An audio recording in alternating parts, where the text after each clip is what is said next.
Now, welcome to another battle of the heroes and villains, where this time we'll be taking a look at the results of the poll for Poe Dameron. We'll then see how he compares or ranks against all the other characters we've done thus far, before I read and respond to some of your comments. But before we get to all that, you can already head down to nominate and or vote for which character we do next. Just respond to my pinned comment below with a name or vote with a thumbs up if the one you'd like to see is already listed. Whatever single comment gets the most votes in the next 24 hours or so will be the winner and the character we do next. Alright, and now on to the results for Poe, where we'll see that only 3% of voters gave him an A, 20% went with a B, 54% then thought he was about average and that he belonged in the C tier, which left 16% to give him a D, and a final 7% to give him an F. And so when we do all the math here and consider A a score of 5 and F a score of 1, Poe Dameron ends up with an average score of 2.96, which puts him, maybe fittingly enough, 1/100th of a point ahead of his little buddy BB-8 for 48th place overall, and is now the second highest rated sequel character behind Kylo Ren, who sits up in 46th place with a 3.35. And before we get to your comments, let me just once again say thank you to everyone who votes, comments, and watches these or any of my videos. Also a big thank you to everyone who supports this channel over on Patreon.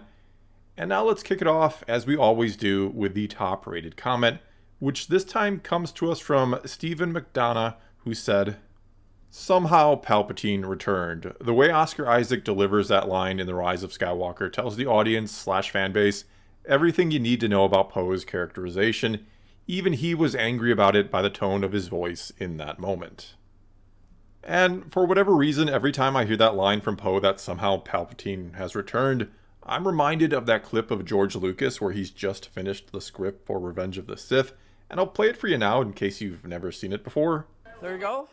A first draft. Official first draft. Of course, there's a lot of cheating in there. A lot of they fight. And I feel like J.J. Abrams did the same thing with the Rise of Skywalker script. He probably did his first draft and put in there somehow Palpatine returns as a little note to himself, maybe, hoping it could be all figured out later on. And then it just never was, and eventually it became a line for Poe in the final draft and then eventually made it to the movie itself. Because that line is the ultimate form of cheating, especially after the prequels showed Palpatine's brilliant rise to power and the original trilogy showed how he and his empire were ultimately defeated. And after 2 sequel films that theoretically could have set up an explanation for his return, he's just back in the final film of the trilogy, and he's returned in greater numbers with an even larger, more deadly military force that somehow has been created since the Empire fell. And you know what I'm talking about, the fleet of Death Star destroyers. And so I really do feel like we are cheated with just that line, that somehow Palpatine has returned. And it's some of the worst, laziest writing you'll ever find anywhere. And Oscar Isaac had to know when he was reading the script and then when he ultimately filmed the scene that this is terrible. He had to be thinking to himself, this is just plain stupid. They really all had to be thinking that at that point. But anyway, let's get to talking about Poe, and I'll move on to this comment now from Robbie Manable, who said, "It's quite a shame that we never got to see him interact with other characters in later movies the way he does with Finn in The Force Awakens. He could have been miles better, especially since he was BB-8's partner." And I think one of the biggest mistakes of the sequels, and that's really saying something, is not putting Finn and Poe together in The Last Jedi after their amazing chemistry in The Force Awakens, which of course happened mainly because Rian Johnson wrote Episode 8 before he ever saw Episode 7, and thus didn't know the chemistry these two actors or two characters had on screen. And so instead of them being together in Episode 8, going off to try and maybe get fuel for the fleet from a First Order fuel depot perhaps, where maybe their viewpoints could or would collide a bit, where Poe doesn't care so much about what happens to the First Order troopers, whereas Finn finally starts to remember he was once a brainwashed trooper himself, and wants to help these other troopers, not just kill them to complete the mission. Instead of something like that, though, we get these two characters separated and put into their own little subplots, and then have 2 new characters, Rose and Holdo, brought in, and they otherwise would have been completely unneeded. Though I suppose maybe you could have kept Rose and changed her character a bit. and he could have sent her off with Poe and Finn on this mission to the fuel depot, and maybe she's some type of fuel expert, I don't know. And Finn ends up trusting one of these troopers they encounter, and he convinces Poe, who has his doubts, to trust them as well, reminding Poe that he once trusted him, and look where that got them. But then in the end, this trooper betrays them, and Rose is captured and on the verge of being left behind, which Poe very briefly considers if it means the mission will succeed.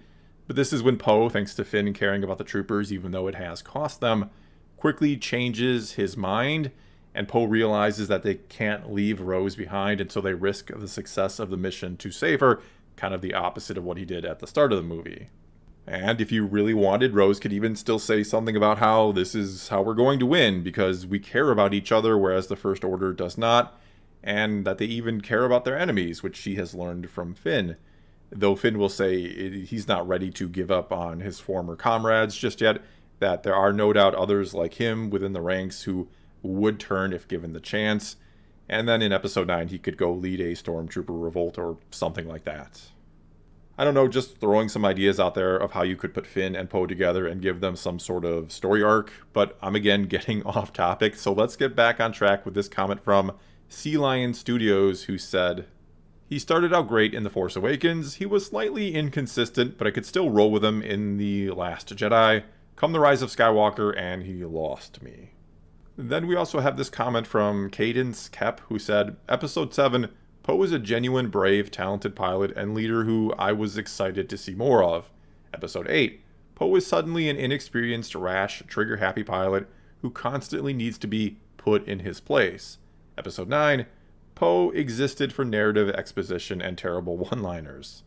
I give him a D, a point higher than F, only for Episode 7 Poe, and for Oscar Isaac doing his best despite what they wrote for his character. Rest in peace, Episode 7 Poe." We also then have this one from The Film Whisperer, who said, "I'm giving him an A. Poe Dameron was always willing to take the initiative and do what was right. Throughout the whole series, he made the right call, and that also includes taking out the Dreadnought and planning the mission to destroy the First Order's hyperspace tracker. He is willing to do whatever it takes to save the lives of his crew and everyone in the Resistance, even if he must instigate a mutiny. He is always putting himself at the front lines and never hides from danger." And I'm honestly kind of torn about the way Poe's character was in The Last Jedi. There were aspects to it that I thought were really good and interesting and could have worked. And I'm not talking about the way they went about handling him or his story. That I thought was poor. But just the idea that Leia wanted him to step up and take her place eventually, but that there was still a lesson or two he needed to learn, that I thought was a good idea for the character. Problem is, instead of maybe going for something more subtle, they just turn him into a complete hothead who suddenly disobeys orders like nothing at all and gets his whole squadron killed without an ounce of regret or even a second thought that maybe he could have handled it differently. I mean, in The Force Awakens, he's Leia's most trusted pilot, the one she sends to get the map to find her brother Luke. And like yesterday in the story, he literally blew up Starkiller Base, and now he's being treated like some stupid flyboy who screws up all the time, that he could never be trusted, and he needs to be put in his place. I don't know, like I said, the idea of him needing to learn something to take a final step in order to ascend to a true leadership role seems like a great idea. Seems like he would have already been beloved and trusted within the Resistance, but that he has to be careful about abusing that trust and realizing, or coming to realize, the tremendous amount of responsibility that comes with being a leader. You know, the whole with great power comes great responsibility thing. Either way, no matter what path they took him down, I just wish they would have been consistent with him throughout, which brings us to this comment from Devin Dykstra, who said, "I really liked him in The Force Awakens, and he was the one character I related to in The Last Jedi, then was just such a nobody in The Rise of Skywalker." We also have this one from Mr. Star Wars, who said, "A character with potential shafted by the characters surrounding him." And then this one from Calvin Matthews, who said, "I hated how they straight up retconned his background in The Rise of Skywalker." Also then this one from Matthew Chai, who said, "He honestly should have just died when he and Finn crashed on Jakku. Besides blowing up Starkiller Base, he literally doesn't do anything in the entire trilogy." And I kind of agree and disagree about killing off or not killing off Poe in The Force Awakens, which was the original plan, to kill him off and he was going to die in the crash, but Oscar Isaac convinced J.J. Abrams to let him live, essentially. Anyway, I think Poe was a very likable character. He's played by a very likable actor. And as mentioned before, Poe and Finn together were great. More of them together, especially in Episode 8, would have been a tremendous boon for the entire trilogy. And this is, yeah, a case of wasted potential. Again, the whole sequel trilogy is a case of wasted potential, in my opinion. Even if you enjoy it, you have to admit there were a lot of ways this could have been much, much better. And so I don't know that I would have wanted to see Poe die in The Force Awakens, though considering what they did with him, maybe that would have been for the better. So again, I agree and disagree on that. I just wish they would have had a plan for him and every other character. And he does go downhill in The Rise of Skywalker. I mean, the way he was treated in it, he was suddenly just given this really strange backstory with Zori Bliss, which was so incredibly forced that it just felt off for him. Not to mention, it didn't align with what we had learned about him elsewhere in the canon.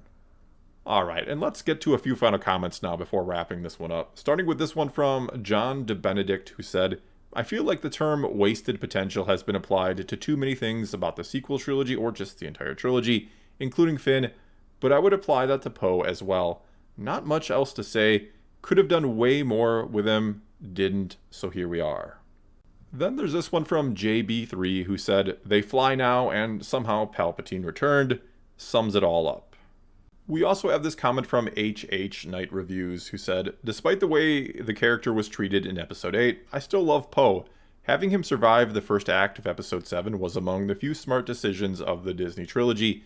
Surprisingly, my favorite Poe moment was when he was quietly rejected by Zori Bliss at the end of Episode 9. Simple, funny, and pretty much my love life in a nutshell. Next up, we have this one from Gaming and Stuff who said, I love his instant chemistry with Finn in The Force Awakens. I think his arc in The Last Jedi of learning to become a proper leader was alright, even if it could have been executed better. I hate the dumb backstory they gave him in The Rise of Skywalker. I also think he should have had a better dynamic with Rey.